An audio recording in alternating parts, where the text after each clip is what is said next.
Welcome to the David Pola Show. This is episode 7. As you know, I'm your biggest Michael Jordan fan on this planet. I hope everyone's doing well.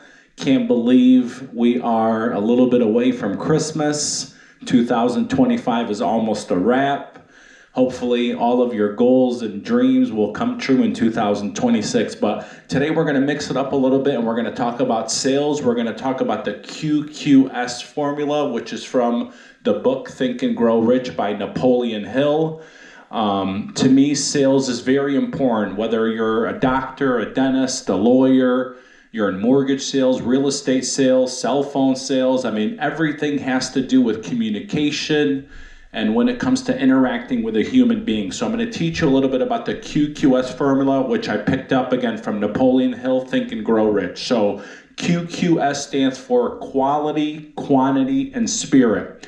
So if you can always keep this in mind in your sales profession, quality pretty much means the performance of detail and the connection and in your position when it comes to being efficient. The more efficient you are, the quality of your work is going to get better. When the quality of your work becomes better, then it goes into quantity. Quantity is the service and the habit of giving it your all and increase amounts through greater with a lot of practice and experience. So obviously when you get really good at something and you have that quality, which is the performance and that connection and that position, and you're being efficient, the quantity is if you keep practicing the same habit over and over and over, practice and experience will help you basically get more sales because obviously your quantity is going up. And then most importantly is your spirit. Your spirit, if you have that spirit of, it's the habit of being agreeable.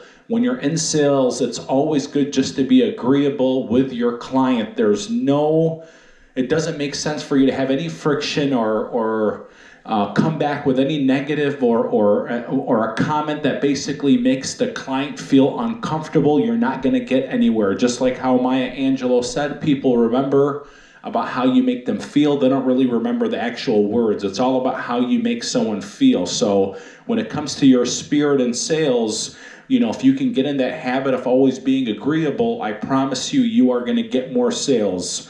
And, at the end of the day, when you have a good spirit about you, you have a strong determination and connection with that client.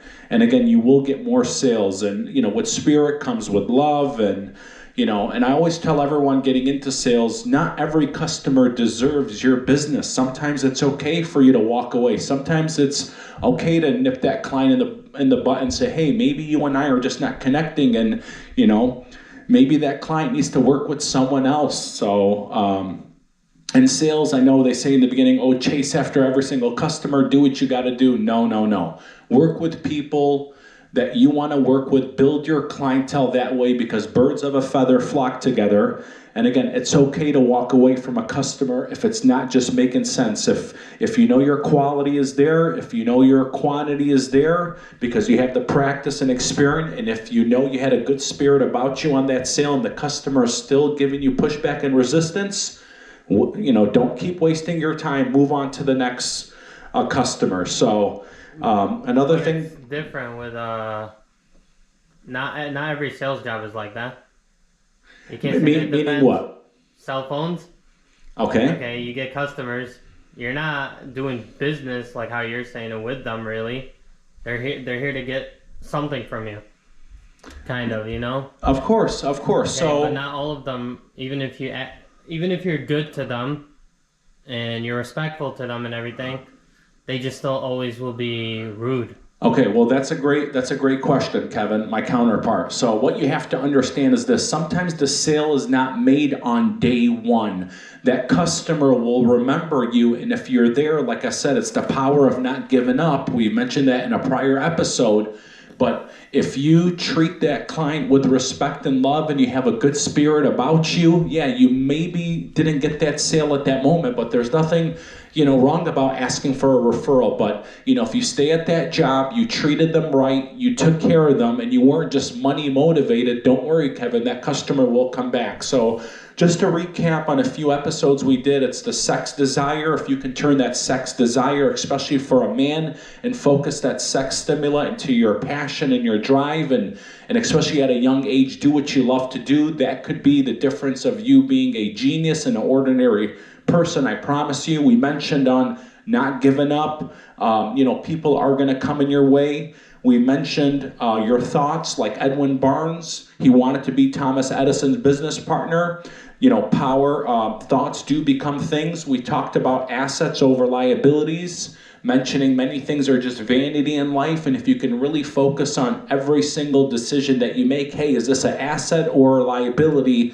Your financial status is going to be much, much better. So really understand the difference between an asset and a liability. We talked about the fear of being trapped, especially at a younger age. So getting into that creative mindset to hopefully start a business, again, build your brand at a young age. We talked about why having a family is so important. It gives you purpose in life and gives you that longevity to really enjoy your life when you have children and take care of your wife, and everything else, like I said, is vanity. And then our last episode, we talked about stocks, savings, and then hopefully your down payment on your first house. Song of the week is Kanye West, Yikes. This song is a jam, crazy jam, trust me. But please continue to watch, like and subscribe, drop a comment.